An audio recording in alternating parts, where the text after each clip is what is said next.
saya adalah dosen sosiologi agama di Seminari Alkitab Nusantara dan beberapa seminari di Indonesia. Hingga suatu ketika, Dr. Wagiono Ismail, dosen Islamologi di tempat saya mengajar, meninggal dunia.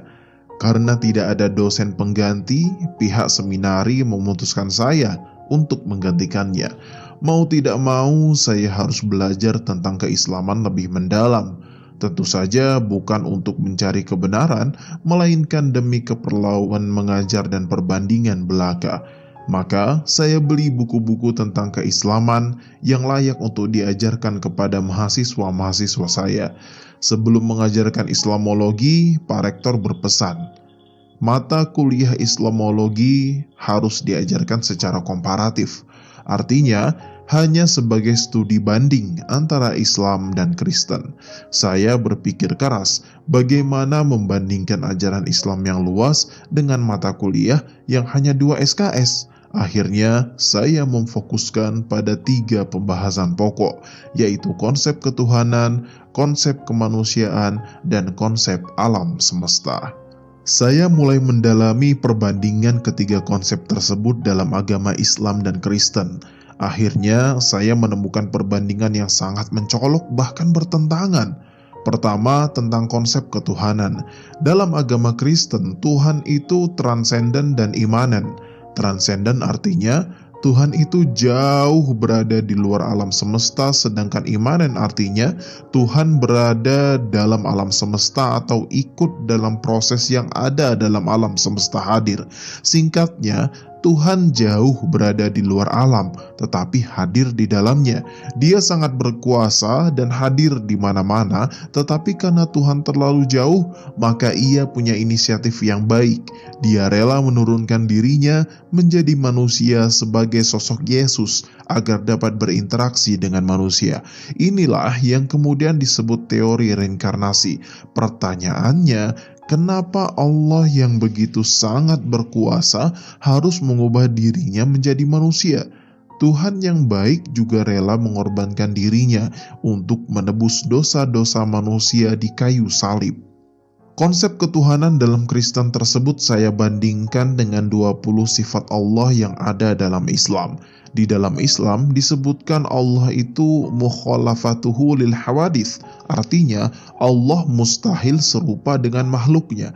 Karena Allah sangat suci dan berkuasa, tidak mungkin Allah akan mengubah dirinya menjadi manusia. Kedua, tentang konsep kemanusiaan. Dalam kekristenan disebutkan bahwa manusia sudah dalam keadaan berdosa sejak dilahirkan. Dosa tersebut adalah sebagai warisan dari Adam yang telah jatuh dalam dosa. Dosa tersebut tidak akan pernah putus dari generasi ke generasi. Yang bisa memutus tersebut hanyalah iman kepada Yesus sang penebus dosa yang mati di kayu salib. Dosa warisan atau turunan tersebut menjadi persoalan yang cukup janggal. Bagaimana bisa terjadi seorang bapak harus mewariskan dosa kepada anaknya? Berbeda dengan konsep kemanusiaan dalam Islam, di mana disebutkan bahwa manusia dalam keadaan fitrah ketika dilahirkan, seperti kertas putih yang tidak ada noda setitik pun. Nah, kalau ini sangat rasional. Kenapa? Allah menciptakan manusia dalam keadaan suci, karena manusia ketika dilahirkan memang belum berbuat dosa setitik pun. Tidak adil kalau seorang bayi yang tidak tahu apa-apa tiba-tiba harus menanggung dosa yang sama sekali tidak diperbuatnya. Dosa tidaknya seseorang manusia adalah karena perbuatannya sendiri. Sekarang pembahasan yang ketiga tentang konsep alam semesta. Dalam Alkitab terdapat kejanggalan-kejanggalan. Dalam teori kejadian misalnya, bagaimana terjadi siang dan malam dan terdapat tumbuh-tumbuhan padahal matahari belum diciptakan? Bukankah tidak akan ada siang dan malam dan tidak akan ada tumbuh-tumbuhan bila tidak ada matahari? Namun dalam Al-Quran lebih mampu mengungkapkan fakta-fakta semacam itu. Misal proses kelahiran bayi dari rahim hingga keluar dari rahim dijelaskan sejelas-jelasnya. Sementara dalam Alkitab tidak ada. Masya Allah, sungguh luar biasa. Al-Quran sangat ilmiah dan tidak bertentangan dengan nalar. Adanya keselarasan Al-Quran dengan sains dan adanya ketidakselarasan Alkitab dengan sains juga karena jelimetnya konsep ketunggalan Tuhan dalam Kristen. Saking jelimetnya, menjelaskan kepada orang Kristen saja sulitnya setengah mati, apalagi kepada orang Islam pasti sampai mati pun tidak akan paham.